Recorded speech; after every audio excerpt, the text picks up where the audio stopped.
कि खड़ा पानी पिछुआरी अप्यार जानी लेट को कि जय माला हेलो तो जय माला होके से पहले भेंट को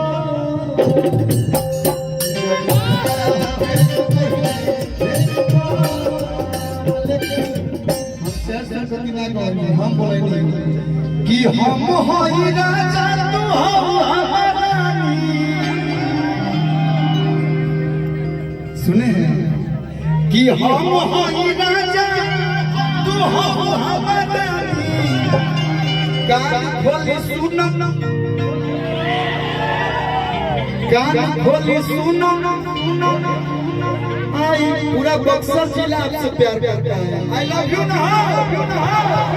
आई लव यू सीरियस अरे मत रहो उदास जिंदगी में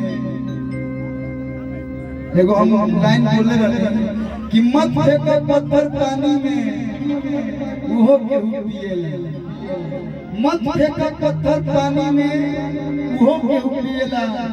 जन रहो उदास जिंदगी में तोहरो के देख देख के हुई कि हम होई राजा अरे तू हो हमारी कुछ बोले बेटी कान खोली सुन आई लो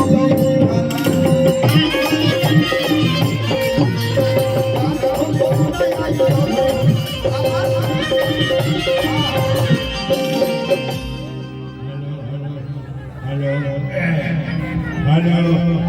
थोड़ा माइक का बढ़ाओ नहीं साफ में हट डाले हवा का तो काम कर जानते लोग मान लो कि उम्मीद नहीं है लेकिन हिरीस जोन अंदर में हिरीस जोन इस मुंह में आया बोली बाबा हिंदी अरे पानी हमारी की आई लव यू सीरियस हमरो रहाई रहाई ना तो वही में कर अनुपमा जी के हम देखा करनी है ते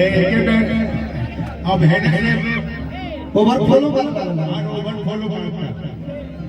What is this playing card? How much time to let's look at thank you.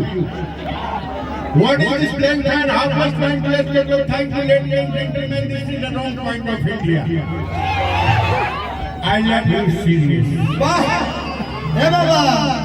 कि चले तो अब होय लव के अफेयर बाबा मेरी शादी हो गई है पूरी दुनिया जानती है लेकिन अगर मैं स्टेज पे हूँ मंच पे हूँ तो मैं इनका हूँ तू हमार हो या हम तारा 9 घंटा अरे इनका होगा उसकी नहीं ऐसे होंगे ऐसे कैसे हो कि जहिया मिलब हुए करे जाए लेकिन नहीं अभी मेरे बात पर हो अरे सुन लीजिए एक मिनट हम बचपन में पर 5 के लोग तो लड़के हमारे उम्र अच्छा सुनिए तब से बोले जा रहा है तो लड़की का भी सुन लीजिए क्या करिएगा आई लव यू फलानी कर रहे हैं राहुल भैया इनाम पहले से बदनाम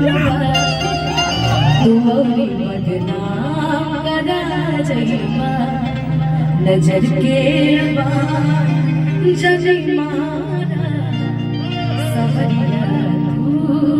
धरा जइबा एक गाना में मेरे को ट्यून नहीं आता लेकिन एक लाइन में जानता हूँ कि जिसका जितना नाम हुआ है जिसका जितना नाम हुआ है वो उतना बदनाम हुआ है बदनामी अगर आपसे होती है तो मुझे अच्छा लगेगा कि नहीं हम स्टेज पे हैं और बदनामी में लोग का हमारा खाए पिए कौन कौन न करते सब जानते कि कोलबा आएंगे 2 मिनट में चल जी अभी मजा खत्म मजा की मस्ती करते हमारा के लोग हाथ चुके पहले तक करता कुछ गलत व्यवहार हाथ तक लोग लगाता भाई हेलो बाबू ई बतिया भले